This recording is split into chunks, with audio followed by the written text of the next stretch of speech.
Karina Maclouf, je suis conseillère en développement international à la CCI de Bourges. Bourges, donc c'est le Cher, et dans le Cher, on a du Sancerre. Juste, voilà. Donc, les aspects viticoles qui sont assez prédominants dans mon activité. Et aujourd'hui, donc, j'ai plusieurs casquettes, et la casquette qui nous intéresse aujourd'hui, c'est vraiment la casquette expertise réglementaire et formalité. Je vais vous dresser vraiment les éléments fondamentaux, en fait, les questions que vous devez vous poser avant toute expédition. Voilà. Et l'idée, c'est que vous puissiez exporter vos marchandises sans qu'il y ait de délai à l'arrivée. Voilà. Tu peux y aller, Adrien.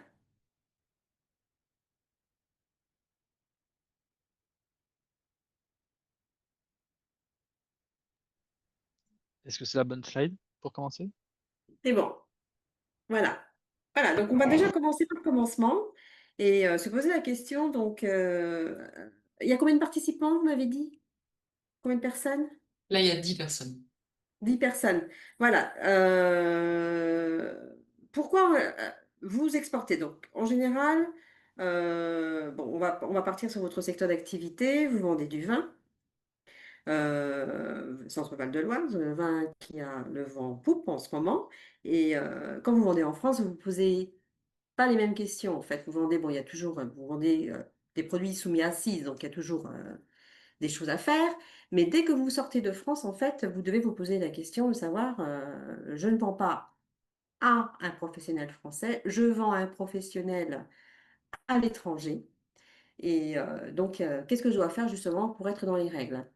Euh, Ce petit tableau, là, je le montre pour montrer en fait que souvent je dis aux entreprises, le maître mot, c'est l'anticipation parce que vous n'êtes pas tout seul dans cette chaîne. C'est une chaîne qui est plus ou moins complexe en fonction des pays vers lesquels vous allez exporter.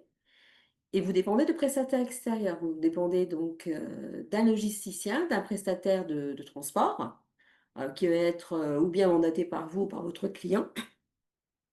Ensuite, vous avez toutes les chaînes douanières et logistiques.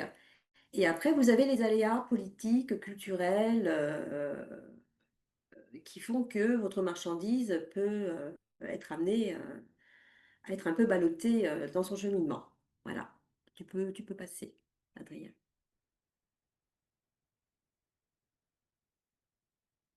Voilà, c'est pour ça que anticipation, là, c'est vraiment un des anticipation avec un grand A, un A majuscule.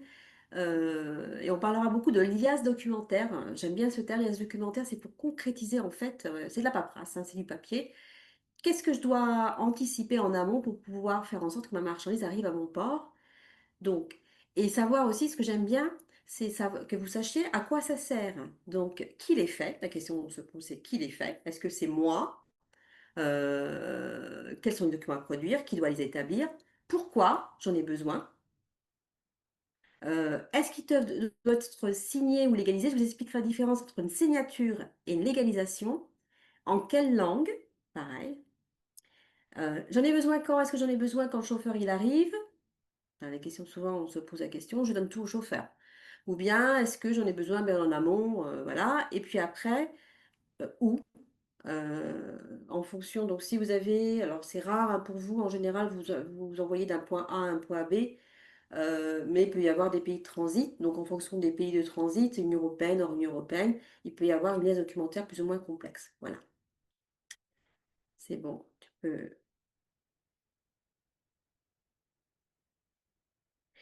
Et anticipation, les conseils, alors je ne sais pas si ça vous est déjà arrivé, vous qui êtes présent, les conséquences de la non-conformité, de la liasse documentaire ou la chaîne documentaire. Ma marchandise, elle est bloquée en douane. Donc ça peut vous coûter, c'est des frais de stockage, c'est une valeur qui est mobilisée, c'est pas secure, hein, en fonction, il y a des pays où voilà, c'est pas bon de laisser la marchandise comme ça. Puis vous êtes sur un produit qui est quand même assez touchy, c'est-à-dire il faut qu'il soit stocké dans des bonnes conditions. Euh, Vous n'êtes pas payé rubis sur ongle, c'est-à-dire les retards vous avez des paiements de retard. Vous pouvez avoir des pénalités de retard aussi, pareil, en fonction du contrat que vous avez fait avec votre client, si vous avez un contrat. Et votre client n'est pas content.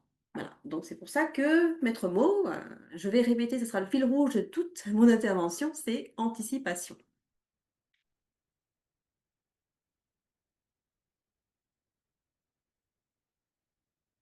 te laisse. Voilà. Alors, quelques éléments de contexte, mais ça, vous le savez tous. On a donc dans l'international, je parle de l'international, on a donc 2 gros blocs. On a ce qu'on appelle l'expédition. J'envoie donc ma marchandise au sein de l'Union européenne. Dans l'Union européenne, les 27 pays membres, je vends du vin en Italie, en Espagne, au Portugal, en Belgique. J'expédie ma marchandise. Il n'y a pas de formalité douanière, ça dit recirculation des marchandises. Ça ne veut pas dire qu'il y a des choses à faire, hein. Comme ça, on en reviendra tout à l'heure. Par contre, il n'y a pas de formalité douanière, il n'y a pas de déclaration en douane physique. L'équivalent, c'est vous quand vous allez voyager. Vous avez un passeport pour partir maintenant. Par exemple, demain, je pars en Angleterre, il faut un passeport pour aller au Royaume-Uni. Si vous allez en Italie, vous n'avez même pas besoin parfois de présenter votre carte d'identité, hein. C'est vraiment, les frontières sont libres. Dès que vous sortez, donc là on parle d'expédition, Union européenne, libre circulation des marchandises, et dès que vous sortez donc de l'Union européenne, des 27 pays membres, alors dans les hors Union européenne, dedans il y a le Royaume-Uni, pays tiers, on parle des pays tiers, et là on parle d'exportation. Alors c'est vrai que c'est du b.a.-ba, hein, je suis sûre que vous le savez tous. Ensuite, donc, on peut passer la planche principale, la planche suivante, sans train de se remettre, hein. Je vous ai fait un petit tableau. Donc, est-ce que vous faites tous des contrats de vente ou un devis avec des conditions de vente? Là, je pose la question aux participants. Ou pas? Alors, je vois un non et je vois un oui. Donc, il y a un peu des deux. D'accord, Non. il y a un peu des deux. Plutôt non. Plutôt non, mais ça, voilà, c'est normal. C'est normal, même si donc le conseil, Adrien, pareil, hein, il le dit souvent, c'est qu'il faut sécuriser. Donc, on parle d'anticipation, de sécurisation de vos exports. Quand tout va bien, tout va bien. Il y a donc, voilà, c'est le jour où il y a un souci. Attendez, je suis en train de remettre Zoom sur mon ordi, participer depuis navigateur. Voilà, donc dans le contrat de vente, Il y a une personne qui fait un devis, qui fait faire un devis. Okay. un devis, voilà. Alors dans le devis, vous mettez quoi sur le devis? Alors là, je suis en train de... Alors, la parole au domaine Domé, Oui. si c'est possible de prendre la parole. Je ne sais pas si... Pas de conditions sauf règlement. Pas de conditions sauf règlement. D'accord. Les conditions... oui, voilà, ok. Donc, en général, dans un contrat de vente, ce qui est conseillé, surtout quand c'est un nouveau client, quand c'est un client, même un ancien client dans le domaine viticole, en général, c'est des contrats, c'est des clients qui existent depuis, qui sont là depuis dingue. C'était une tape sur l'épaule à l'époque, hein. C'est papa qui faisait il y a 30 ans ou 40 ans donc la prospection à l'époque. Et ça perdure comme ça. Et le problème, c'est le jour où il y a un problème, il y a un litige, ou voilà. Donc c'est pour ça qu'on demande aux entreprises, en fait, en général, de sécuriser justement dans un contrat de vente, pas la peine de faire un contrat à 10 pages, hein, vraiment. Alors ça peut être dans les conditions générales de vente, ou au dos du devis ou autre chose, ou un lien avec donc un accès direct sur les CGV sur le site internet du domaine. Donc, dans le contrat, un contrat, une vente, on parle mode de transport, on réfléchit sur la réglementation qui s'en occupe. Et après, donc, il y a tout un... En fait, on responsabilise le client, en fait, en faisant un contrat de vente et en négociant donc bien en amont avec son client. Donc on le responsabilise, on lui dit, on montre qu'on sait de quoi on parle, que voilà, donc moi je vais vendre mon vin, toi Emirati. Par contre, tu sais que pour que mon vin arrive à bon port, il faut ça, ça, ça, ça, ça. Voilà. Donc on peut passer la page suivante. Voilà. Et pour rappel aussi, on est toujours dans le préambule. Euh, En import-export, ce ne sont pas les imprévus qui coûtent cher, ce sont les évidences que l'on oublie de vérifier. Et les évidences, alors je vais vous parler gros mots. On parle d'incoterm, ça c'est le contrat de vente, hein, c'est quand on négocie dès le départ. Donc j'imagine que tout le monde, mais c'est pas bien. Dans le domaine viticole, dans le monde viticole, vous êtes en ex-works tous, départ cave. une question que je pose. J'imagine que oui.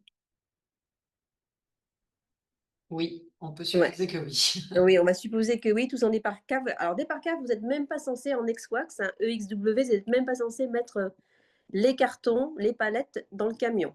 Voilà. Sauf qu'à rare en FCA, c'est bien.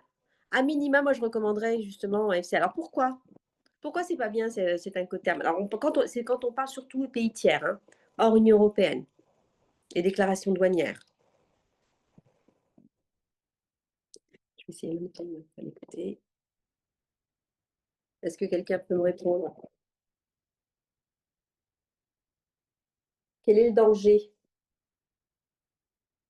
En fait, quand vous vendez, voilà, vous vendez en France, vous vendez TTC en général. TTC, dès que vous vendez hors France, vous vendez hors taxe. Des professionnels, il faut prouver que la marchandise, en cas de contrôle fiscal, il faut vous prouver que la marchandise est sortie de France. Et donc, quand elle sort de l'Union européenne, vous avez ce qu'on appelle une déclaration douanière, une déclaration en douane à faire. Et dans ce cadre-là, vous devez justement montrer un document qui s'appelle le X, qui est en fait la preuve que la marchandise, eh bien, je schématise, est sortie de l'Union européenne. Et ce document, si vous le faites en express, vous n'êtes pas maître en fait de la récupération de ce document, c'est votre client au bout du monde qui doit faire l'effort de vous le récupérer. Donc ça, c'est une des... Souvent, je dis, tant que je n'ai pas récupéré ce document, je ne ferme pas mon dossier. Parce qu'en cas de contrôle fiscal, vous pouvez avoir une amende. Donc, tout ça pour parler de l'Exworks. J'essaye en même temps attendez, de me reconnecter sur mon portable. Ensuite, les documents clés, on en a parlé. La donnée de réglementation et puis le transport international. Vous êtes en ex-Fox, donc ce n'est pas votre problème en général, c'est votre client qui gère le transport. Voilà. Pour la planche suivante, vous avez donc, au sein de l'Union européenne, un gros avantage par rapport à d'autres pays. En ce moment, on parle beaucoup de la Chine, de Chine, des taxes Trump, etc. On a la chance d'avoir signé plein d'accords commerciaux avec des pays. Et ça vous permet en fait c'est un avantage concurrentiel pour vous, dans le sens où ça vous permet de faire bénéficier votre client de droits de douane à taux zéro ou moindre. Et c'est vrai que ça, c'est bon à savoir quand vous êtes sur un salon, de bien mettre en avant. Donc là, je vous ai mis, vous verrez ça, vous regarderez ça plus tard. Le support sera envoyé, j'imagine, après à la fin. Oui, tout à fait. Voilà, donc vous avez un lien GitLab avec tous les pays avec lesquels on a un accord préférentiel.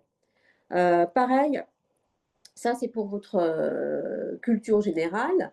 Vous avez de la chance, vous n'avez pas de complications spécifiques avec vos nomenclatures douanières. Vous savez que le vin, tout produit a un numéro.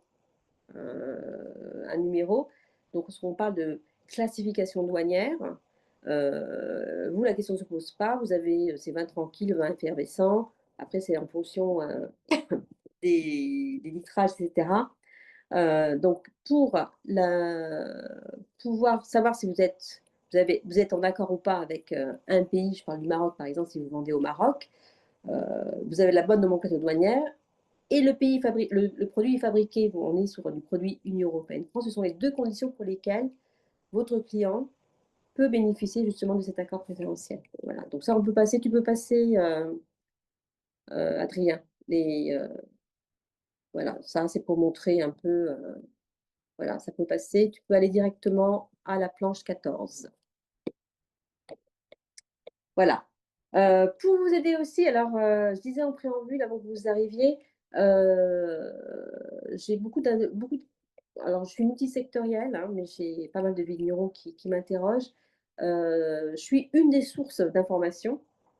Quand vous êtes sur un nouveau pays, ne pas faire partir la marchandise sans que vous sachiez qu'est-ce qu'il faut comme document pour la faire partir. Sinon, c'est blocage en douane.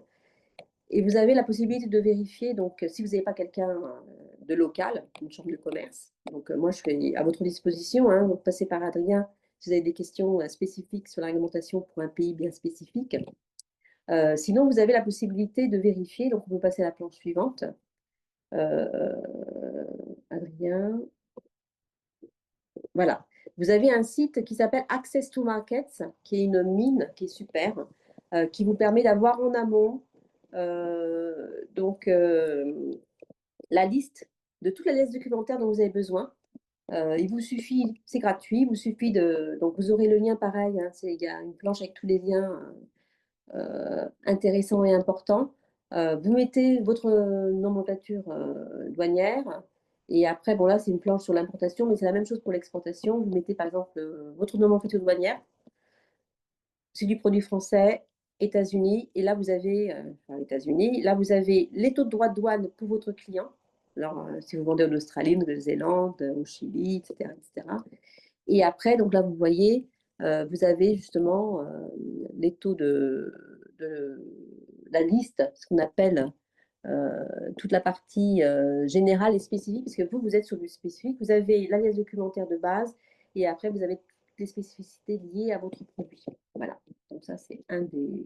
Voilà. Et puis, vous avez une autre source, on peut passer à la planche suivante, qui est donc, moi je suis abonnée à cette source-là qui s'appelle donc les fiches pays. Tu peux passer à la suivante, qui me permet en fait d'avoir une base pour la réglementation, proposer, donc envoyer aux entreprises les aspects réglementaires, la liasse documentaire. C'est payant, donc moi je dis aux entreprises, c'est pas la peine de vous abonner, hein, parce que c'est pour faire une demande, c'est assez cher. Hein. Donc, ou bien votre CCI local, ou bien passer par Adrien qui passez par moi pour justement avoir les spécificités. J'ai un tableau récap que je ne diffuse pas parce que tout à l'heure je parlais d'anticipation. Autre chose qui concerne le commerce international n'est pas une science exacte, donc la réglementation change tout le temps. Donc ce que vous faites, ce que vous avez fait pour un client il y a 15 jours peut ne pas être la même chose dans 3 mois. C'est pour ça qu'il faut vraiment border. Dès que vous sortez de l'Union européenne, le message c'est je borde, je vérifie l'alias documentaire. Voilà. Il y a une question sur ce qu'est l'apostille. C'est quoi l'apostille? Oui, alors l'apostille, oui. Alors, c'est surtout pour les pays d'Amérique du Sud. Alors là, dans la liste des documents, vous avez les documents qui constituent l'alias documentaire. Je vais les énumérer tout à l'heure un par un. Hein. L'apostille, c'est un visa qui est apposé sur un document en plus de tous les autres visas. Et c'est surtout pour les pays d'Amérique du Sud, les vignerons, pas mal. Hein. Donc, si vous exportez la Colombie, par exemple, donc je vends du produit à un Colombien, il y a une liasse documentaire qui est assez complexe, il faut un certificat d'origine qui soit visé par la chambre de commerce, la facture doit être visée par la chambre de commerce en espagnol, et en plus il faut une apostille. L'apostille à une époque, c'était, vous alliez à la cour d'appel pour les faire. Maintenant, donc il y a une planche dessus hein, sur mon support. C'est les notaires maintenant qui font ça. Avant c'était gratuit, maintenant c'est payant. Voilà, donc c'est un simple visa en plus de tous les autres visas. Voilà. Donc là, mais on en reviendra après tout à l'heure. Tu peux passer après sur ça. Comme vous faites tous du X-Wax, donc je vais passer cette planche parce que ça ne vous concerne pas. Le FCA, pour le monsieur qui fait le FCA, vous êtes responsable justement de la logistique. En fait, vous gardez la maîtrise. Alors, l'ex-wax, tout à l'heure, j'ai dit, ce qui n'est pas bien, c'est que vous ne gardez pas la maîtrise du dédouanement sur votre propre territoire. C'est votre client qui va le faire pour votre compte. En étant en FCA, vous chargez la marchandise dans le camion et c'est vous qui mandatez un déclarant douane pour faire la dédouanement de sortie du territoire. Donc là, c'est un peu mieux, voilà, dans ce sens-là. On peut passer à la planche suivante aussi, s'il te plaît. Voilà. Et après, donc les incoterms qui organisent le transport, qui payent le transport, etc. Donc ça. Et après, ça, on peut passer aussi parce que vous êtes vraiment... C'est pour vous dire que ça existe et que mon conseil, vraiment, pour que vous soyez carré, que vous n'ayez pas à vous arracher les cheveux le jour où vous avez contrôle fiscal et il manque des documents, c'est de faire un minima, un FCA. Voilà. Pour la petite histoire, avec le Brexit, les vignerons de Sancerre ont demandé, parce qu'avec le Brexit, il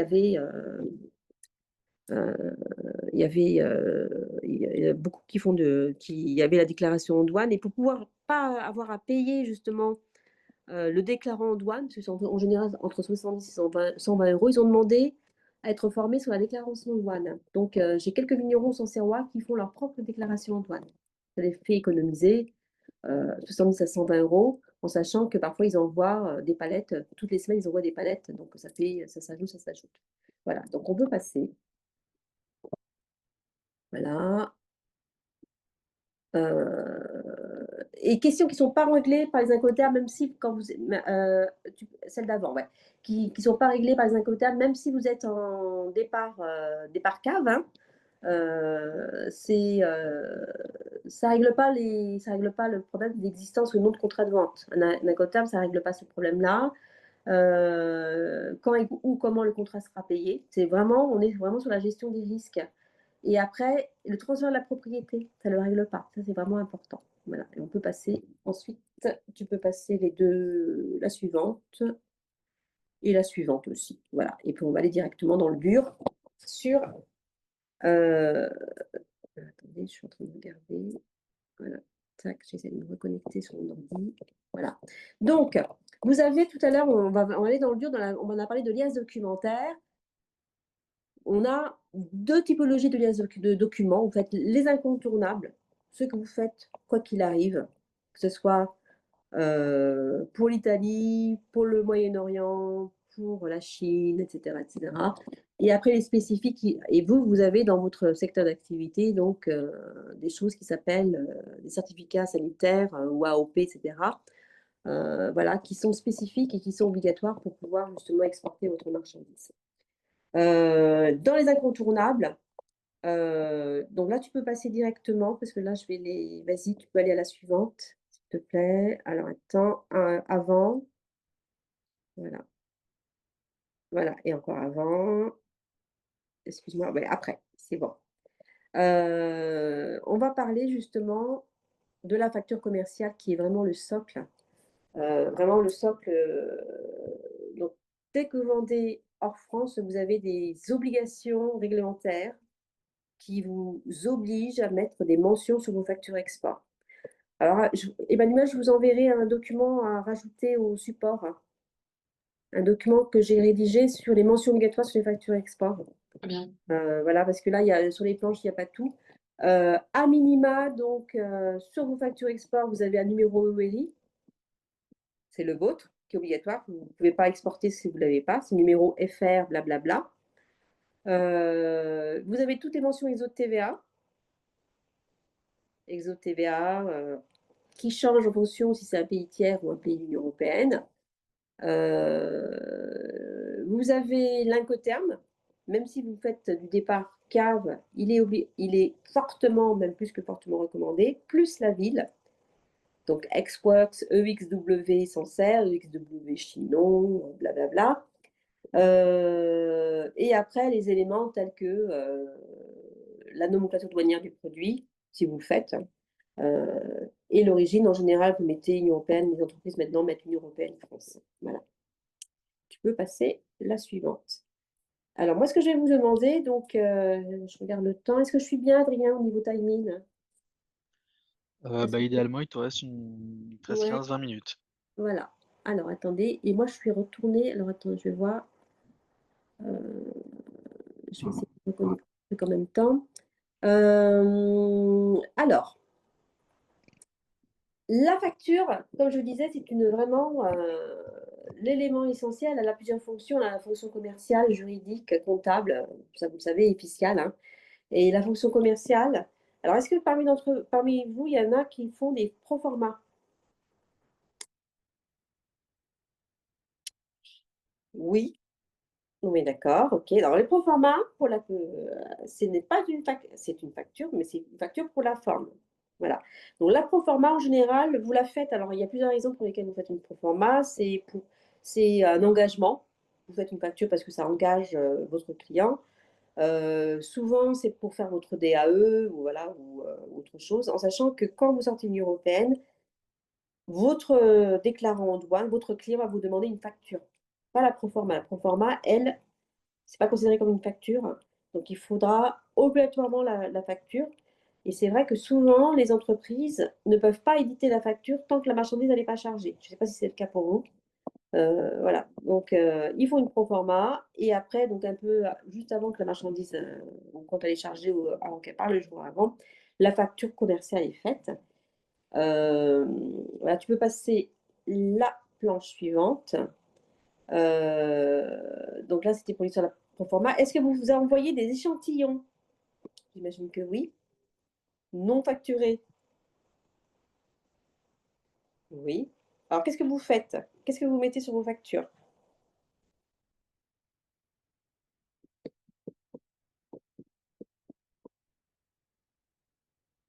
Est-ce qu'il y a un montant? En fait, c'est ma question, c'est est-ce qu'il y a un montant? Est-ce que voilà, quelle est votre politique en termes de montant? Charlotte, tu peux prendre la parole si tu le souhaites. Oui, oui, oui. Ouais, souvent, ils nous demandent de mettre un montant, même si c'est 5 euros pour les douanes, justement. Alors, en fait, même si C'est vous pas, envoyez, pas le vrai montant. oui, ouais, même si, oui. Alors, ça peut poser problème. Alors déjà, première chose, il y a la facture commerciale à pro forma et on appelle on appelle la facture douanière Customs Invoice. Donc, quand vous envoyez des échantillons, des produits cadeaux, etc., pour douane, avec valeur pour douane, il y a toujours une valeur pour douane. Elle est souvent minimisée, il n'y a pas que vous, Charlotte, hein, souvent minimisée. Pourquoi? Parce que donc, quand c'est un billet avec lequel on a un accord préférentiel, vous vous souvenez, il n'y a pas trop d'impact en termes de frais de douane, si c'est 0, voilà, ou 1%. Par contre, aux États-Unis, on va prendre l'exemple des États-Unis, c'est peut-être, donc moi j'ai des vignerons qui envoient des échantillons et à qui le client demande, tu me mets ça à 1 euro, sinon je vais payer des droits de douane. Parce que là, en fait, le process c'est exactement le même que si vous vendiez avec la vraie valeur. Donc, vous mettez une valeur pour douane, bon, 5 euros, 1 euro, c'est pas la vraie valeur, c'est pas bien, mais bon, en général, ça passe, hein. Pour reprendre un peu ce qu'elle disait, parce qu'effectivement, moi, j'ai déjà été confronté au cas par le passé. C'est vrai qu'en fait, l'avantage de mettre pour vos importateurs, si vous mettez une valeur en douane qui est inférieure au prix, en fait, effectivement, ils vont se retrouver à payer, à pas, voire peu payer de, de droits de douane pour récupérer les échantillons, pour les dédouaner. L'inconvénient, et je ne sais pas si Karina va aborder le sujet, mais ça peut aussi être si jamais il y a des dommages, si jamais il y a des pertes ou ce genre de choses. En fait, au niveau des assurances, du coup, vous récupérez pas nécessairement en fait l'argent qui était prévu. Si ce sont des échantillons qui ne sont pas facturés, mais qui n'arrivent pas, et si jamais il faut renvoyer de la marchandise, c'est tout de suite plus problématique. C'était quoi la question, Adrien? Et ben voilà, c'est bon, tu revenu. Et ben en fait, c'était pour savoir, bon, on était resté sur le même sujet. Oui, J'ai pas répondu à une alors, question, j'avais essayé de suivre un peu oui, ce que tu oui. disais. Ouais, c'est problématique en fait dans le sens où tout dépend de la quantité. Voilà, tout dépend de la quantité. Alors moi j'ai des entreprises qui mettent, par exemple, ils envoient du vin facturé et des cadeaux. Donc dans la facture, il y a des lignes avec bon, une bouteille de vin, 20 euros, je dis n'importe quoi. Et après, zéro, il ne faut jamais mettre 0 € sur une bouteille. En fait, moi, mon conseil, c'est de ventiler en fait sur toutes les lignes de votre facture en fait. Parce que ça, ils n'aiment pas. Alors tout dépend. Alors comme je disais, ça dépend des pays. Alors là, on exporte beaucoup sur les États-Unis. Tout dépend des pays vers lesquels on va. Des fois, il n'y a pas d'incidence parce qu'il n'y a pas de droit de douane. Mais c'est vraiment une histoire de pépette. Euh, c'est c'est une histoire, c'est vraiment une histoire de pépette dans le sens où les douaniers veulent récupérer leur dû. Et c'est pour ça qu'il faut vraiment faire attention au montant que vous mettez sur vos factures, valeur pour douane, et aussi et à la quantité. Voilà. Donc on va passer à la suite. Karina, juste pour information, Oui, il te reste 5-10 minutes, normalement, voilà. de Ok, je vais présentation. continuer. Et puis après, donc dans les mentions obligatoires que tu peux passer, on va passer directement aux mentions obligatoires. Numéro de TVA du client et le vôtre. Donc, numéro de TVA du client, c'est obligatoire sur une facture. Est-ce que vous, pour vérifier que vous avez le bon numéro de TVA du client, vous avez un site qui s'appelle le VIES. Ça, vous l'aurez aussi dans les liens, qui vous permet justement de mettre le bon numéro sur la facture. Et autre chose aussi, et puis après on passera aux suivantes, c'est que si vous avez le flux physique, le flux financier qui est différent. Je m'explique. Vous facturez un Américain qui vous demande de livrer en Belgique. Donc là, si vous avez une adresse de livraison différente de l'adresse de facturation, elles sont obligatoires sur la facture. Voilà. Donc c'est vraiment les éléments. Et si je te laisse passer jusqu'aux mentions exo de TVA. Voilà. Pour montrer, voilà, donc ça vous l'aurez, pour vous dire qu'elle change en fonction, voilà, donc des pays. Pour les pays tiers, donc vérifiez, le premier réflexe que je fais quand je pars en entreprise, et vous allez le faire, c'est vérifier que vous n'avez pas de mention, parce que ça peut être, vous pouvez avoir une amende, je vais dire une punition, une amende. C'est 15 € par facture non conforme rétroactif à 3 ans. Voilà. Ok, ok. Puis la planche, tu peux passer à la planche 39 sur le Mexique. C'est un exemple aussi. En plus de toutes les mentions que je viens d'énumérer, donc ça, vous ne pouvez pas deviner, vous avez aussi des mentions qui sont spécifiques au pays. Tout à l'heure, on vais parler d'apostille. C'est pour ça que vous ne pouvez pas deviner, et donc il faut vous rapprocher d'un expert qui vous donne la bonne liasse documentaire. Parce que ça peut être bloquant, ça peut bloquer votre marchandise. Voilà. On peut passer directement là, donc, à la planche 45. Et l'alias documentaire, plusieurs documents. Vous envoyez de la marchandise en Chine, vous avez ce qu'on appelle un certificat d'origine. Vous avez plein de documents en fait qui sont obligatoires. On va parler de la Chine. Ou on va prendre l'exemple de la Turquie, parce qu'on a un accord préférentiel avec la Turquie. Je vends mon vin en Turquie. Il faut quoi? Il faut un certificat d'origine. Alors, tu peux passer à la planche 47. Qui est un document qui atteste un document douanier. Je ne sais pas si vous en avez déjà fait. C'est un document qui est certifié par les chambres de commerce et visé, et qui est utilisé sur place, qui sert justement à dédouaner la marchandise sur place. Je peux passer à la suivante, et après directement à la 50. Un autre document, donc là on parle de liasse documentaire, c'est l'UR1, accord préférentiel. Donc, j'ai droit à utiliser, à faire un UR1. Donc, c'est visé par les douanes. C'est un document qui est vert, c'est un document CERFA.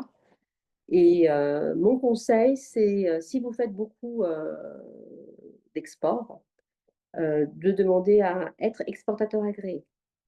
Voilà, je vous mettrai la procédure. Exportateur agréé, ça vous évite d'avoir à faire des UR1 à chaque fois. Voilà, c'est un numéro qui se demande sur le site de la douane. On peut passer à la suivante. C'est les ATR, c'est que pour la Turquie. Donc, c'est un document qui est obligatoire pour pouvoir dédouaner la marchandise. Et après, on arrive, donc, vous vous souvenez, on a les incontournables, la facture, plus le certificat d'origine et les documents qu'on vient de voir. Et après, vous avez les documents qui sont vraiment spécifiques à votre activité. Et là, chez vous, ce qui va vous concerner directement. Alors, attestation d'existence, j'en parle parce que j'en ai fait un pour un vigneron il n'y a pas longtemps. Si vous êtes bloqué avec de la paperasserie pour un enregistrement en Chine ou autre, appelez Adrien et il saura quoi faire. C'est un document que je rédige dans la langue du pays qui permet justement de débloquer, d'attester que vous existez en fait, c'est ça. Voilà, donc on peut passer et on peut aller directement. Donc l'annexe à la 54, c'est pour le Brésil, c'est un autre document. Ce sont des exemples, hein, donc tu peux passer directement comme ça. Tu peux faire voilà, donc les différents types de documents que vous avez l'habitude d'émettre, qui sont faits par des organismes extérieurs. Donc chez vous, c'est des SICAVAC ou autres, hein, certificats d'analyse qui sont obligatoires justement pour pouvoir, qui accompagnent la marchandise. Voilà, donc tu peux passer, voilà, tu passes. Des documents, en fait, tout ça pour vous dire que nous, Chambre de commerce, ça c'est important de le savoir, on est habilité à rédiger et à viser tous les documents. Donc, ça permet justement de faire en sorte que votre marchandise arrive à bon port. Et après, à savoir, dans les nouveautés, alors ça c'est très très important, alors là aussi je vous en ai parlé, Et vous avez donc là, vous allez, si vous ne l'avez pas déjà fait, faites-le tout de suite. C'est votre numéro ERI, vous savez, le numéro FR, qui change à partir de janvier 2026, donc c'est demain, et qui sera basé sur le Sirène et non plus sur le Siret. Et ça, c'est une démarche que vous devez faire vous-même. Donc en allant sur votre site Soprano. Voilà, et je pense que oui, après, on peut passer dans les liens documentaires, mais ça ne vous concerne pas trop. Comme vous êtes sur du Xworks, donc le seul document de transport que vous voyez, c'est la CMR. Donc c'est quand le chauffeur vient chercher la marchandise. Mon conseil, c'est de bien vérifier qu'elle est bien remplie et signée. Donc vérifier la quantité, hein, que vous ne signez pas un document vierge. Et après, je vous ai fait un document, tu peux passer à la suivante, un document, donc, un document qui récapitule en fait tous les documents que vous êtes amené à avoir à faire pour constituer votre liasse documentaire en fonction du pays, je répète, hein, en fonction du pays. Donc, je vous ai mis qui les initie. Donc, devinez, en général, c'est vous, c'est l'exportateur. Vous êtes responsable, même en export, vous êtes responsable de tout ce qui part de chez vous, de tout ce que vous vendez. Voilà. Et là, vous avez les différents types de documents. Donc, c'est vous qui faites la facture.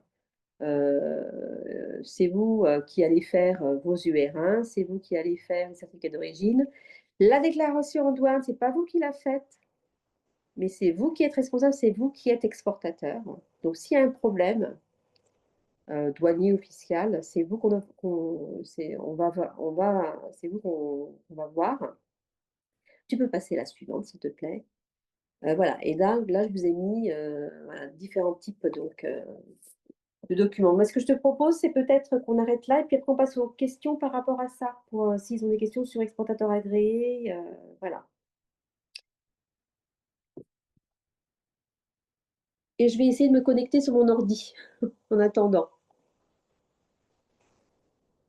Ce que je propose, comme on n'est pas nombreux, c'est peut-être qu'on arrête le partage de l'écran Oui, et puis que vous preniez vraiment la parole, hein. C'est oui, vraiment libre et posez vos questions individuelles. N'hésitez oui, surtout c'est pas ça. parce que c'est le moment. Ah oui, c'est le moment. Alors attendez, moi je vais essayer de trucs. Et puis on a le support aussi, si on peut revenir à des planches. Moi je l'ai sous le coude. Je suis désolée, hein, je me doutais, heureusement que je me suis mis sur mon téléphone perso, parce que comme je ne suis pas au bureau ni à la maison, voilà. Et Alors, maintenant, je vais faire le tour, comme vous n'êtes pas nombreux. Est-ce que le tour de mon écran, donc, est-ce que Charlotte, tu as des questions spécifiques? et moi ce que je vais poser aussi des questions à Charlotte, et déjà vers quel pays, Oui, bien sûr. pays tiers, alors elle peut dire pays tiers, essentiellement Union européenne, etc., etc. Je suis en train de me connecter sur mon PC. Alors, essentiellement Union européenne, mais aussi Angleterre, Oui, jusqu'en 2024, États-Unis, oui. pas du tout l'Amérique du Sud, la Chine un peu. Voilà, il y a eu des années où on a exporté pas mal en Asie, mais plus trop en ce moment. Et Australie, Nouvelle-Calédonie, Tahiti, voilà, des territoires d'outre-mer. Ok. Attendez, je suis en train Pour de. la, pour la, pour la Chine, on travaille avec un agent qui est une chinoise et qui nous donne tous les documents. Il y a toute une liasse de documents qui est assez importante, mais voilà, elle fait ça de manière très professionnelle. Et heureusement, parce que sinon, je ne sais pas comment on ferait. C'est vrai qu'avoir un importateur, enfin un intermédiaire en fait, qui va aider et qui maîtrise à la fois la langue du pays de destination et à la fois la langue et votre langue, c'est quand même un vrai plus pour pouvoir, comprendre parce que, bah, de toute façon, c'est ce que Karine a expliqué, hein, Hmm, ça évolue en permanence et il y a besoin d'être mis à jour en fait, de se mettre à jour régulièrement sur, Oui. les dernières nouveautés. Ouais, moi je suis toujours en veille. Ça évolue tout le temps. La Chine, c'est l'exemple type. La Chine, j'aime bien cet exemple, dans le sens où, si vous vous souvenez, il y a 2 ou 3 ans, c'était en novembre, pour janvier, il fallait que tout ce qui était agroalimentaire, le vin, etc., vous vous souvenez, hein, ait une autorisation type FDA. Et le site sur lequel il fallait le faire, il était en mandarin. Je me souviens tout le temps, donc c'est des paniques à bord. Et on ne pouvait pas exporter ces marchandises tant qu'on n'avait pas ce fameux numéro. Voilà, donc comme le dit Adrien, oui, la réglementation change. Euh, L'importateur, en général, il sait ce qu'il faut comme document. Mais c'est toujours bien de reboucler, c'est bien d'être maître. Déjà, vous n'êtes pas maître de votre, de votre export parce que vous faites du export. C'est votre client qui va, ou l'importateur qui va gérer la partie transport. Donc, c'est bien d'être en veille et d'être curieux, en fait, de savoir à quoi ça sert, tous les documents que vous faites. Voilà. Donc, le UK, ça fait combien de temps que vous travaillez avec le UK? C'était avant Brexit et depuis Brexit aussi? Oui, oui, Voilà. oui. Est-ce que Après, donc vous avez dû faire un numéro j'ai beaucoup REX bougé. pour le UK quand c'est arrivé, donc ça c'est Oui, plus facile. oui, Est-ce que vous êtes exportateur agréé? je crois pas. Non. Si, je peux tourner mon mari, qui Ah, a vous faites plus essentiellement Union d'expérience. européenne, peut ouais. Mm. Après, ce que vous avez parlé des contrats, et ça, Oui, c'est vrai que oui. nous, on n'a jamais fait de contrat. Mm, Et on marche quand même beaucoup à la confiance. oui. Et c'est bon, c'est vrai que parfois, on fait quand même une petite prière avant avant d'envoyer la palette, Disons que quand c'est pas payé d'avance, quand tout quoi. va bien, quand tout va bien, c'est comme je dis pour vos échantillons. Souvent, moi, j'en ai qui me disent, oh, je vais mettre ça dans ma valise, pas vu, pas pris. Voilà, on connaît les conséquences si tout dépend de la quantité. Moi, c'est mon conseil, c'est le conseil, c'est de faire à minima un contrat, un tout simple sur une page où vous énumérez. Ça, je peux vous donner, je peux vous envoyer les points essentiels Mm. à mettre sur le contrat. L'incoterm, même si c'est du Xworks, vous mettez l'incoterm et l'avis, parce que s'il y a un litige, s'il n'y a pas de contrat, on ne sait pas. Si c'est même pas sur la facture, vous avez un client qui est pas très honnête. Voilà, il y a de la casse en route, on ne sait jamais, ou il y a un transbordement, si c'est du maritime, ça passe par-dessus, vous avez une palette qui passe dans la mer. Voilà, donc l'incoterm, et après tous les termes, en fait, voilà, que vous soyez avec un importateur, un agent aussi. Même avec un agent, vous n'avez pas de contrat avec un agent? Non? Si, avec, bah, par exemple, la Chine, là, oui, il y a un Oui, contrat. Ça oui, dépend oui. Mais des après, que c'est peut-être les les clients pays, les directs, pays qui sont peut-être, pas ouais. très. Ouais. Mm, Les pays comme la Chine, où on ne maîtrise pas du tout le langage, en plus, là, pour le mm. coup, c'est assez bordé. Personne qui est agent, là, pour nous, Oui. c'est très bien bordé. Oui, oui. Donc pour la Chine, là, vous exportez en Chine, donc votre liasse documentaire, elle est pas très complexe. De toute façon, il y a rien de difficile. Il faut juste anticiper. Vous avez votre certificat d'origine et vous avez toutes les mentions sur les factures avec le numéro, ce fameux numéro GAC que vous devez rajouter sur la facture. Ça vous parle? Ouais, Non? là, j'avoue, il faut que je regarde. Ouais. Peut-être, sans doute, Oui, parce que c'est vous regarderez à vos chaque fois, je factures. suis. Voilà. Ou ce que vous pouvez faire, me le scanner. Moi, je peux jeter un œil pour voir si elles sont conformes parce que c'est vraiment D'accord. c'est vraiment la base de la base, c'est la facture commerciale. Euh, Quand elle est bien faite, tout le reste va bien. Est-ce qu'on peut faire le tour un petit peu? Du coup, Oui? Robin, est-ce que ça vous intéresse d'intervenir ou de peut-être d'interagir avec Karina? Robin Bichon, si vous êtes toujours avec nous. Oui, vous Ouais, m'entendez? super. Oui, très Ouais. bien. Oui. Non, j'ai pas de questions particulières non plus. C'est vrai que je pense qu'on est toujours un petit peu border des fois sur Mm. certaines factures avec des mentions qu'il faut faire apparaître ou non. Mm. Mais nous, c'est pareil comme Charlotte, au domaine Frédéric Mabillot, enfin voilà, on pense toujours pouvoir avoir confiance en nos importateurs. On n'a jamais eu trop de couacs D'accord. pour le moment, mais Ouais. en attendant, Vous exportez où? Vous êtes sur est-ce que vous avez du pays tiers? on en a un petit peu, mais c'est grosso modo les mêmes. Royaume-Uni, Mm. États-Unis, Chine, Oui, c'est des pays avec lesquels il n'y a un pas peu trop un peu de de... Canada, Australie, Non, enfin, si vous avez... Ouais. mais, mais c'est vrai que d'un autre côté, on se dit toujours que si on impose un contrat, ça peut aussi refroidir notre client de l'autre côté, de trop imposer Ça se de règles négocie, aussi. un contrat.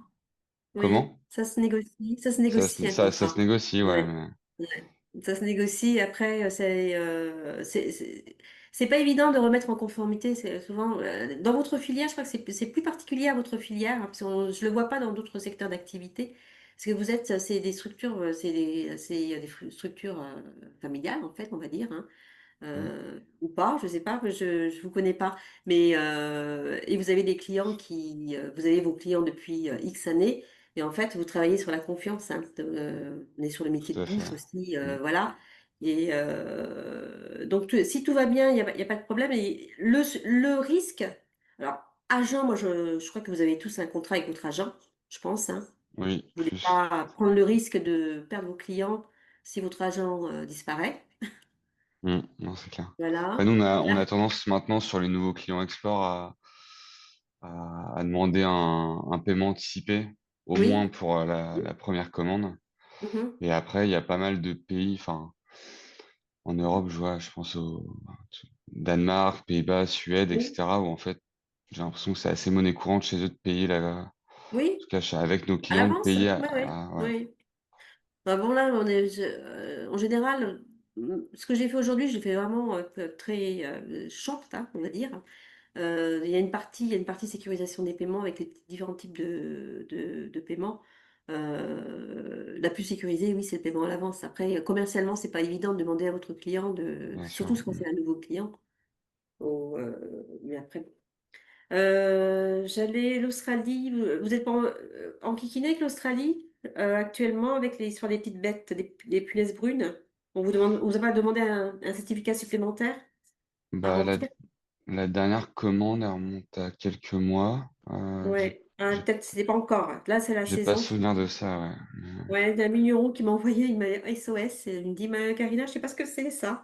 Donc c'est un document. Alors si vous devez faire une expédition, parce qu'on est en pleine saison, donc, quand vous envoyez vos marchandises, dès qu'il y a du bois, il faut que le bois soit fumigé. Ça, en général, c'est dans tous Oui. les pays, selon la norme NMP 15, donc vos palettes. Hein. Mm. Donc, il faut le certificat, etc. Pour l'Australie, Nouvelle-Zélande, en plus de tout ça, il y a une norme supplémentaire qui est plus active là, cette période. C'est contre les punaises brunes. Ok, Euh, et il peut vous demander justement si vous exportez vers ces destinations de remplir un document. Donc, vous faites un petit coucou si, si vous l'avez le document, parce que j'ai répondu il n'y a pas longtemps à un vigneron. ok, Voilà, pas de sur ce problème. sujet-là. Merci. Est-ce qu'il y a d'autres questions? Exportateur agréé ou pas? Peut-être pas. Ouais. Alors, c'est pareil, il faudrait que je me remette Non. dedans. Il me semble qu'on avait fait la démarche. Oui. Euh, Alors, si vous l'êtes, surtout pensez à le mettre à jour. Alors, ce qu'il y a en Kikino avec l'exportateur agréé, c'est un document papier à remplir. Ils ne sont pas encore passés à la méthode blablabla en ligne. Et surtout, mettre, par exemple, si vous l'avez fait exportateur agréé, c'est par exemple si vous vendiez en Corée du Sud, c'était obligatoire. Donc il fallait être exportateur oui, agréé pour donc vendre en oui, Corée du Sud. on va en Corée du Sud, donc on l'a. Ça, Voilà. alors. Donc vous êtes exportateur agréé, sûrement. Par contre, si vous exportez vous avez d'autres pays, vous ne faites pas de l'UR1, il faut les rajouter à votre demande d'exportateur agréé. Sinon, Ok. ça marche pas. Hein. Ah, il faut mettre à jour en fait Oui, il faut le par faire, c'est à pays. vous de le faire. Ouais. Ok, Donc, il faut récupérer, je le mettrai dans les pièces jointes, je vous enverrai le formulaire de demande d'exportateur agréé, refaire le truc et vous rajoutez les pays avec lesquels on a un accord préférentiel. Hein. Là, le dernier en cours qui va arriver, là, c'est les Émirats. Je ne sais pas si c'est fait ou pas, Adrien, les Émirats Arabes Unis, de mémoire. Je sais Je plus. suis pas sûr que ce soit déjà passé. Ouais, voilà. Ça va vérifier. Après, c'est pas notre plus gros client au niveau de la Non, filière mm, viticole, on va pas se non, mentir. mm. non, non. Elle est plus gros consommateur du whisky. Euh, voilà, voilà, voilà. Alors, on peut passer à Pareil, hein. Lucie. Lucie Oui. Chénet, du domaine Passavant. Lucie, est-ce que tu as des questions? Oui, alors je suis en voiture, donc je ne sais pas si vous allez Oui, bien m'entendre. On t'entend très bien. on Bon, bah, entend très ça va. bien. Non, moi Oui. c'est pareil, j'aimerais bien un contrat type là, parce que c'est vrai qu'on ne fait pas de contrat, on travaille avec des importateurs depuis très longtemps et on fait confiance.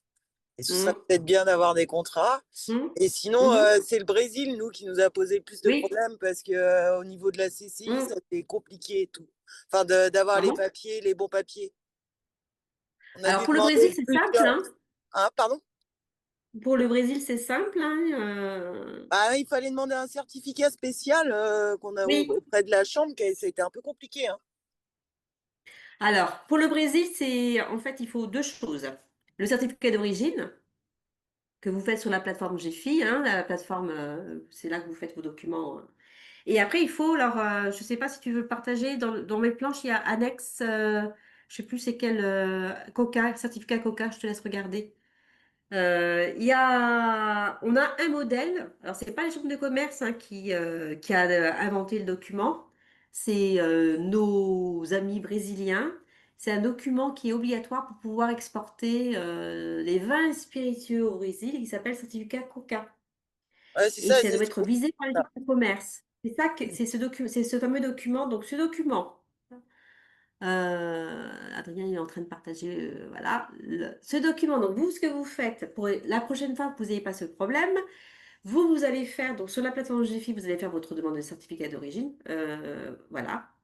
Non, avant. Attends. Ta, ta, ta. C'est pas celui-ci, Adrien.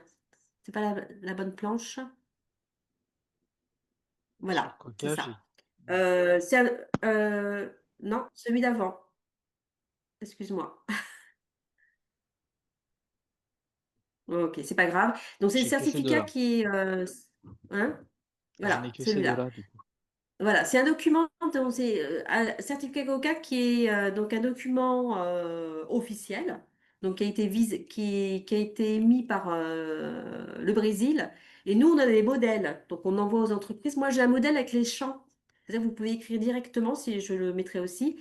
Et en fait, nous, quand on vise votre certificat d'origine, en même temps, donc vous nous envoyez l'annexe, donc en général via le GFI et on vise le document annexe en même temps. Et c'est obligatoire, sinon la marchandise elle est bloquée. Donc c'est ce qui a dû vous arriver, à mon avis. Bah, on a Je dû vous le ai demandé demander des questions. plusieurs fois, en fait, parce qu'il manquait des trucs Ah dessus. bon? Enfin, ouais. Non. Mais la Alors c'est marchandise n'était pas partie. Hein. La marchandise n'était pas partie. oui, voilà. Donc si vous avez, par exemple, sur votre certificat d'origine, vous envoyez plusieurs appellations, voilà. Donc c'est une annexe, c'est un certificat par cuvée aussi. Ah, bah, Donc là, c'est il y un peu. avait qu'une cuvée, mais bon, enfin, bref. Ça a réussi à partir quand même, mais je me souviens que ça avait été un peu long. Oui, oui, voilà. Et après, là, maintenant, donc, pareil, il faut l'anticiper, hein. Donc, vous faites votre CO parce qu'il vous demande le CO en amont, parce qu'il vous demande le numéro de CO à mettre sur le certificat. Et le document, on parle visa par la CCI, la signature sur le certificat COCA doit être le même que Ouais, c'est celui qui ça, a ouais. fait le CO. Voilà, c'est pour ça que c'est un peu. Et après, la chambre de commerce, donc nous, on est enregistré auprès des douanes brésiliennes. On est habilité à le faire. Si on n'est pas enregistré, on ne peut pas le faire. Voilà. Ok. Et d'autres questions, On peut enlever le Lucie? partage. Oh non, Ouais, pas qui me viennent là pour l'instant. ok, très bien. Voilà, non, non, après, là, c'est un bon exemple de choses ouais, qui peuvent, qui peuvent couaquer, on va dire.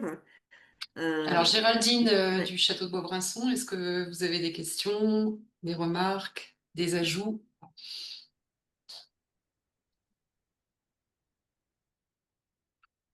Si Géraldine est encore avec nous. Si, Géraldine.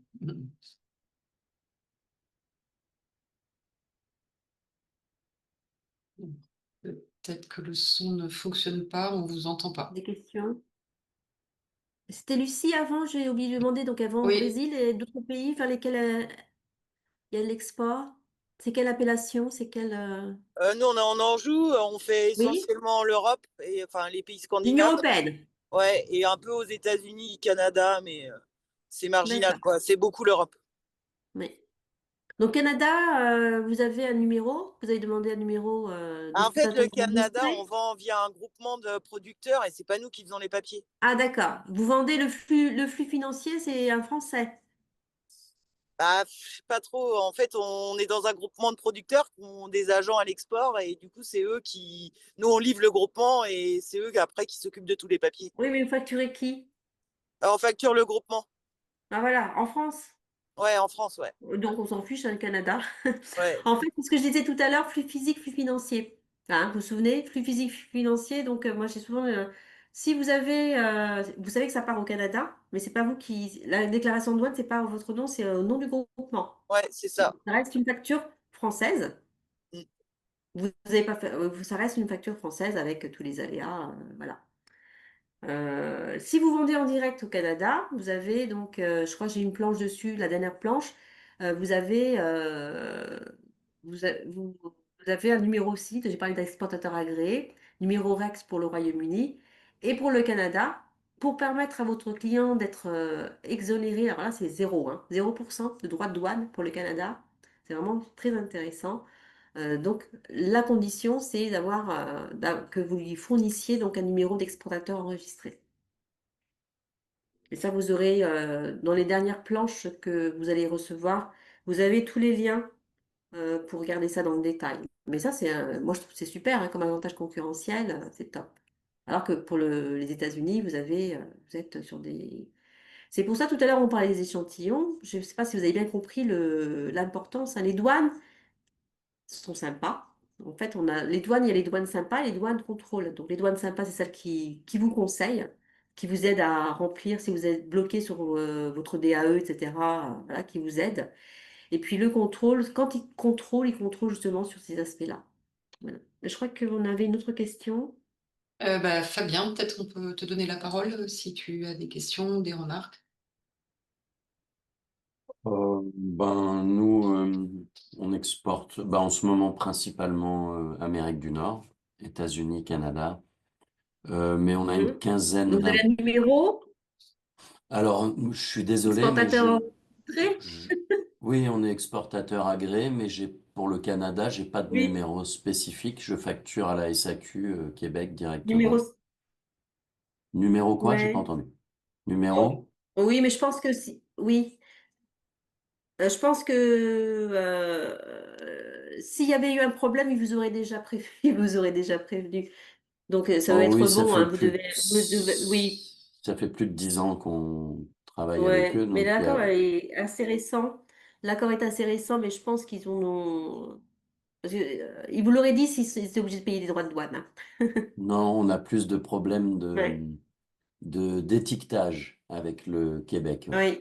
où c'est Mm, des petites mentions, une petite mm, virgule. Des fois, on a des avertissements parce que c'est pas la mm, bonne mm, mention. Mais sinon, alors on a une mm. quinzaine d'importateurs, donc vraiment les pays, mais vous les avez déjà tous cités, où on a eu Oui. plus de soucis, c'est le Brésil, Corée du Sud, Ouais. la Chine. Et alors nous, on a fait un peu de Russie avant la guerre en Ukraine.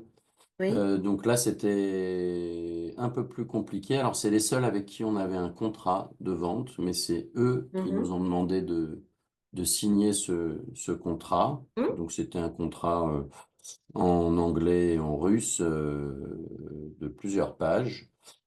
J'avais pas trop l'habitude de signer ce genre de choses, mais on l'a fait. Et là, il y a eu des petits trucs un petit peu bizarres pour la Russie. Il fallait qu'on envoie des échantillons pour analyse de mémoire dans un pays limitrophe. Je sais plus si c'était Oui. Oui. Lituanie ou Un pays Lettonie. en haut. Non, Un pays c'était en la haut. Lituanie, je crois, ou quelque Lituanie. chose, il me semble. Lituanie. Alors en ce moment, ouais, mais en ce moment, avec la Russie, donc il n'y a pas d'embargo pour le vin. Vous pouvez vendre vos vins en Russie, hein. Moi, j'ai des Sancerre hein, qui vendent en Russie. Après, Non. c'est complexe dans le sens où ils sont obligés de signer un document qui atteste que les personnes pour qui ils vendent sont pas sous embargo, sont pas sous voilà, ils n'ont pas de, je sais pas, j'essaie de trouver le bon terme pour les nommer. Voilà, donc c'est pour ça que ça devient compliqué de vendre en Russie. C'est un marché qui est extraordinaire, qui l'était, hein. Voilà, mais ça reviendra. Oui, les Oui. contrats, il faut lire les petites lignes hein, dans les contrats. Euh, la Russie, c'est comme l'Ukraine, mais la Russie, en ce moment, il y a des détournements. Donc, c'est pour ça que je vous parlais des pays en. Est-ce qu'il y a d'autres personnes qui vont actuellement qui vendent en Russie? Il n'y en a pas? Non, je pense pas. Vous n'êtes pas beaucoup hein, à vendre en Russie actuellement.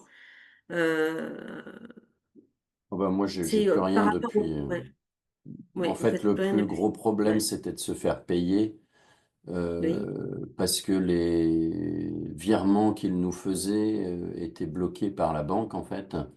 Hum, Il fallait qu'on demande des attestations particulières à notre client pour que la banque hum, puisse hum. valider. Donc, je me rappelle que ça mettait 15 jours, 3 semaines avant d'être vraiment versé sur notre compte.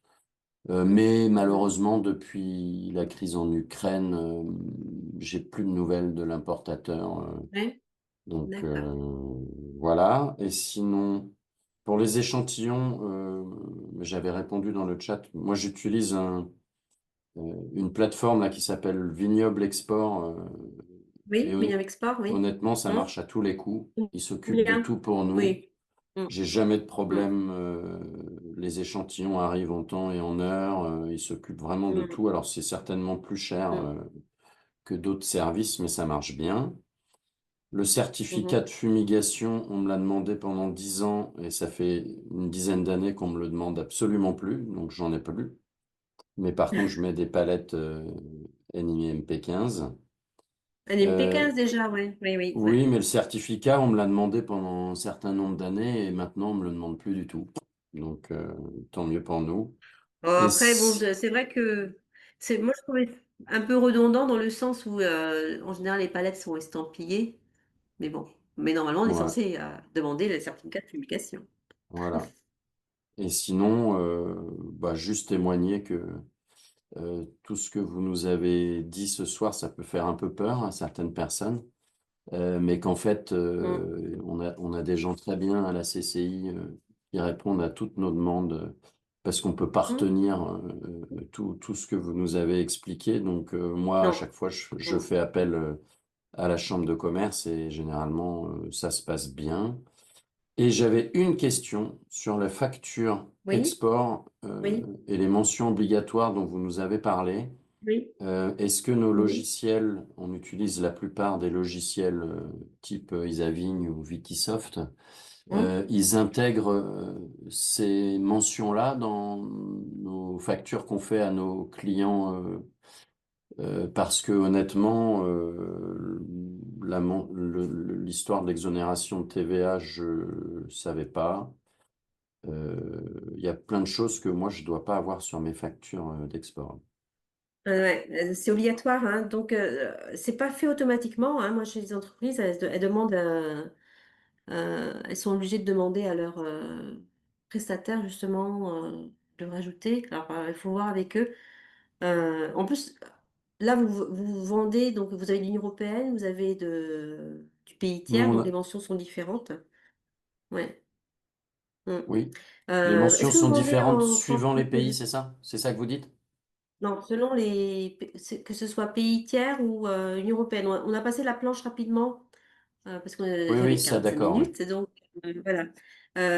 C'est deux mentions différentes, hein. Je ne sais pas si tu veux la remettre, Adrien. C'est celle aller vers Quelle planche dont tu as sur la besoin? partie facture. Alors attends, je vais te dire ça tout de suite. Euh, alors, ta, ta, ta, ta, ta. Et là, je vous ai mis, c'était vraiment la planche 36. Ok, j'étais dessus, j'arrive tout de suite.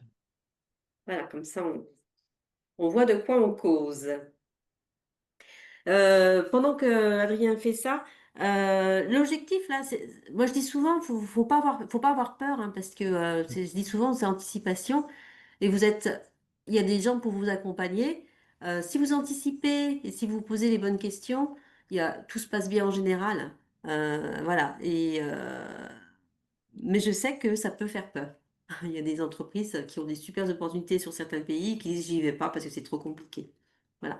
Voilà, c'est ça les mentions ISO TVA en fait qui changent en fonction si c'est pays tiers, vous vous souvenez, hors 27 pays membres.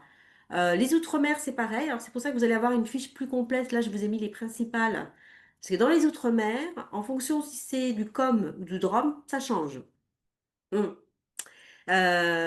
Intracommunautaire, c'est ce que vous avez le plus souvent, voilà. Les imports, ça ne vous concerne pas. Et les ventes en franchise de TVA, c'est si vous avez un client français qui vous demande à qui vous facturez, que vous facturez hors taxe. Est-ce que ça vous arrive? Parce qu'il va réexporter. Ça vous cause ou pas? Non? Peut-être que ça vous est jamais arrivé de vendre en franchise de TVA. Non. Voilà.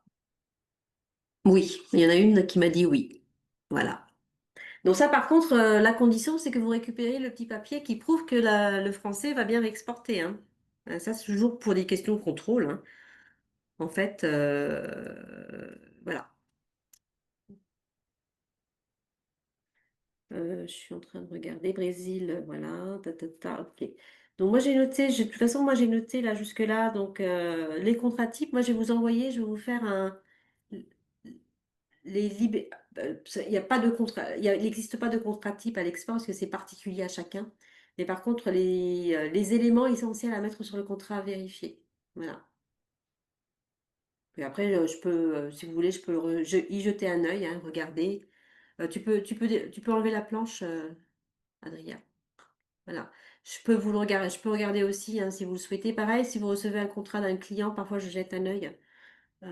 Et je vérifie, c'est vraiment ces aspects incoterms, délai de livraison, délai de livraison, qu'est-ce qui se passe en cas de retard, en cas de pénalité, blablabla.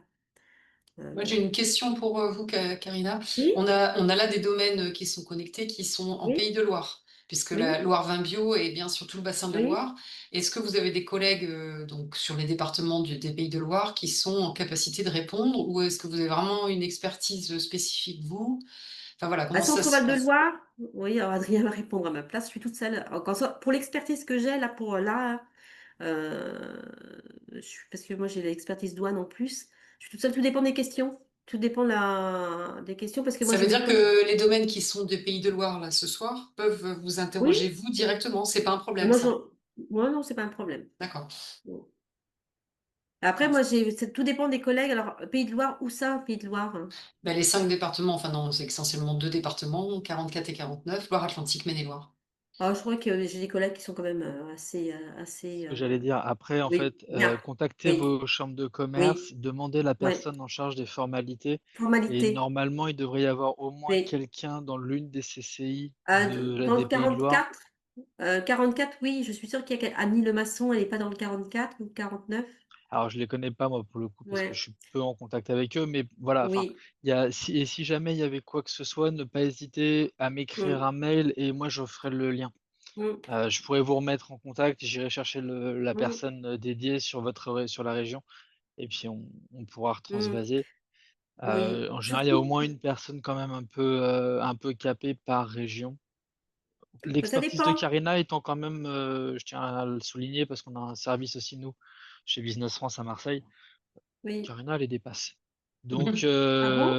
Ah, c'est ah ouais, gentil. ouais, je suis honnête là-dessus. Je préfère renvoyer les questions vers Karina plutôt que vers notre service à nous. Ah, Je sais reconnaître l'expertise, quand il y en a une, donc voilà, non, il faut, j'ai demandé une heu augmentation alors. Non, je plaisante. alors tu ne me Ouais. cites pas pour la demander. Euh, Non, voilà, Bah, du pour coup, rester un peu plus ouais. sérieux, effectivement, de toute façon, on trouvera du monde et puis si jamais, dans le 44, personne ne peut répondre, on retransvasera la question vers Rien? Karina, il y aura pas de souci. Oui. Dans chaque chambre de commerce, pour rebondir sur ce que dit, moi, je vous ai parlé de mon expertise réglementaire et formalité. Formalité, donc c'est l'édition, les visas des documents que vous faites quand ce qu'on a vu tout à l'heure, hein, UR1, TR, certificat d'origine, les visas sur les factures, voilà. Il y a une personne, les formalités, il y en a dans toutes les chambres de commerce. Et en fonction, tout dépend en fait de l'appétence. En fait, c'est une question de personne en fait, hein. Moi, j'adore ce que je fais, donc moi j'ai voulu, c'est pour ça que je me suis spécialisée dans ce domaine-là. Mais normalement, tout dépend de la difficulté si c'est pour savoir s'il faut un certificat d'origine pour un pays, les chambres de commerce sont tout à fait capables quand les collègues de formalité sont tout à fait capables de répondre, hein. Après, si ce sont des questions un peu plus complexes où il faut, là on l'a pas fait, hein, tout ce qui est droit des assises, calcul des droits, voilà. Ou des spécificités, vraiment des choses très très spécifiques. Je vais sur un salon, est-ce que je peux prendre du vin dans mon camion? Qu'est-ce qu'il faut que je fasse? Des choses vraiment très spécifiques. Pareil, on a parlé d'étiquetage. Moi, je peux regarder l'étiquetage, quelles mentions sur les étiquettes, etc. Donc voilà. Euh, On a eu le cas il y a pas longtemps, et mais oui. Mais vous rapprochez. D'ailleurs, j'ai une question encore. J'ai pas répondu à une de tes questions. Faut que je le fasse t'inquiète d'ailleurs. pas, il y a pas de souci. Ouais. J'ai répondu à une, mais pas à la deuxième. Voilà. Donc, non, non, ok, il y a quoi de très bien. formalité. Ouais. Ok, et ben du coup, c'est une bonne transition pour la fin. Adrien, je crois que tu as une diapo avec ton adresse mail Oui, je vais de vous la mémoire remettre tout de et suite. ça permet d'autoriser chacune à solliciter Adrien en direct. Comme ça Oui, permet, après de oui, vous transmettre, mmh. par Karina. OK. Oui, oui, vous passez à Adrien. Moi, je suis pas beaucoup au bureau. Quoi, j'essaie de l'être au maximum. Je suis beaucoup sur le terrain. Comme je disais tout à l'heure, je suis multisectorielle, même si le secteur viticole, c'est un secteur que j'aime beaucoup. Voilà, donc ne pas hésiter à passer par Très Adrien. bien, parfait.